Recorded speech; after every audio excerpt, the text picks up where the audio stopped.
Olá, meus amigos. Essa é a nossa segunda semana onde vamos falar sobre liderança. Eu falei da última vez a respeito da empatia como palavra-chave em liderança.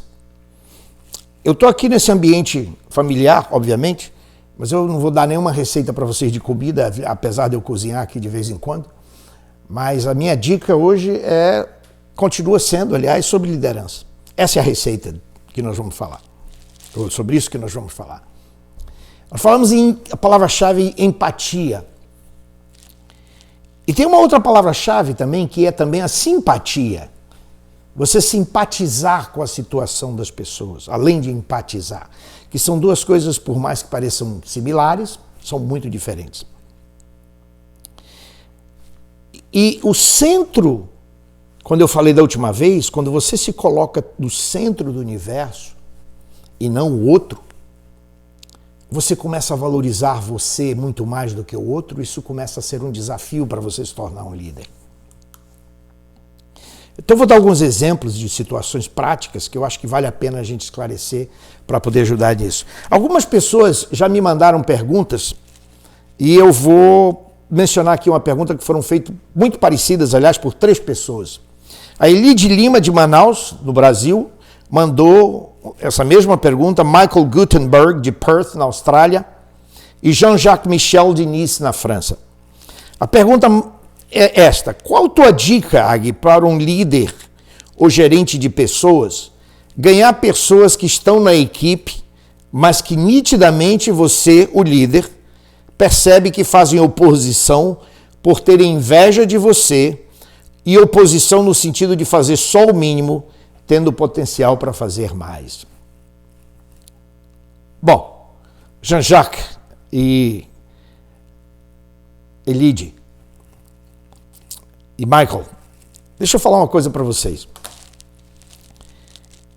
Primeiro que tudo, inveja é uma coisa muito difícil de você medir, a não ser que você tenha uma interpretação muito fácil de atos falhos ou comentários que determinem esse fator, mas você não pode alimentar isso dentro de você, que o que pode estar acontecendo ali é um fenômeno chamado inveja. Podem estar acontecendo até outros fenômenos ao redor disso em que você tem que se conscientizar. A primeira coisa é que você não pode alimentar isso. Eu fui muitas vezes em empresas e descobri a dificuldade de relacionamento entre um gerente ou um líder e alguns dos seus funcionários. Às vezes eu fazia uma pergunta muito chave para eles, eles respondiam de uma forma objetiva, mas que já mostrava para mim que aquilo era um problema. Eu perguntei para eles assim: quantas vezes você saiu para almoçar com esta pessoa? Você já pode adivinhar qual é a resposta. Nenhuma. A gente também tem uma tendência inconsciente a responder melhor e a valorizar mais as pessoas que são simpáticas a nós do que aos outros que não são tão simpáticos. É o que a gente conheceu como efeito Pigmalião. Quem conhece a história da antiga Grécia sobre o Pigmalião, em que o escultor Pigmalião, quando fez a escultura e esculpiu uma pessoa tão linda, ele se apaixonou tanto pelaquela imagem que deu vida àquele personagem.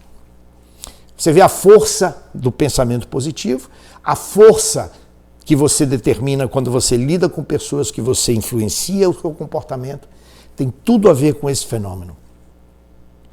Não adianta, a gente simplesmente não empatiza e não se relaciona tão bem com aquelas pessoas que não nos respondem da forma como nós gostaríamos.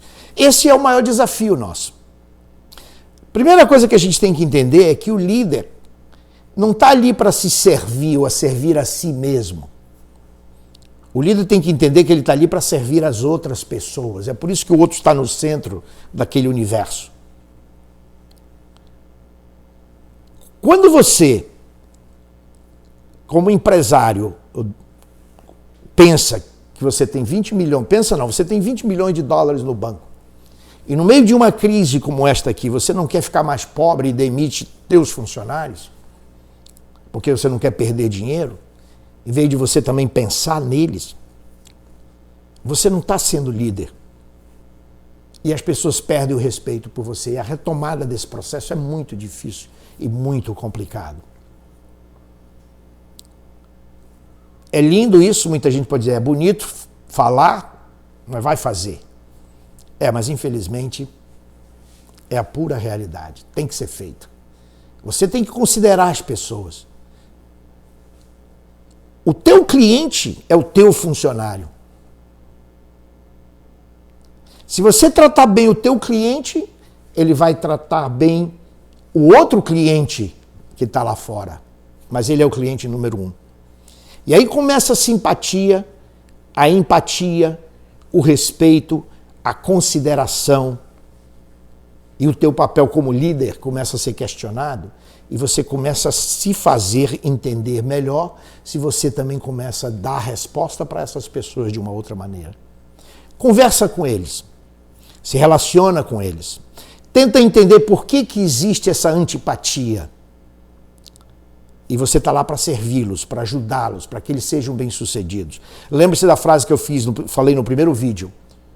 A única forma de medir o teu desempenho como líder é através do desempenho dos teus subordinados.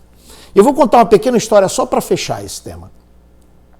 Eu trabalhei numa empresa de consultoria americana chamada Alexander Proudfoot durante muitos anos. Eu era responsável por 40 consultores em treinamento. E tinha uma pessoa que trabalhava num outro setor e eu não gostava muito dela. Um dia, o Bill Frank, que era o chefe, o CEO da empresa, chegou para mim e falou assim, Ag, a partir de amanhã essa pessoa vai trabalhar contigo, na tua equipe. Eu imediatamente comecei a gostar daquela pessoa. Vocês vão dizer, esse cara é louco. Como é que um sentimento irracional pode simplesmente transformar numa racionalidade e você passar a gostar de uma pessoa que você não gostava antes? É porque eu tive que assumir responsabilidade por ela e o sucesso dela seria o meu sucesso como líder. Isso é o foco principal do que nós devemos considerar quando estamos lidando com pessoas. Essa é a dica da semana. E continue mandando perguntas, se tiverem. Aggie, A-G-G-I-E, Aggie, A-G-G-I-E, @lsausa.net. Eu teria o maior prazer em responder a cada uma das perguntas de vocês. Tchau e até semana que vem.